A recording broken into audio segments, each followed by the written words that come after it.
lagu ciptaan Aldi Taher untuk Lionel Messi yang bertajuk Why Mr. Messi Why viral di media sosial. Lagu tersebut viral hingga digunakan oleh akun Instagram resmi FIFA World Cup.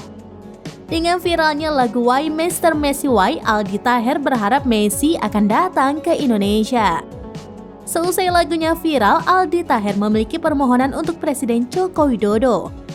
Adapun permintaan itu agar menjadikan dirinya sebagai Menteri Komunikasi dan Informatika atau Menkominfo.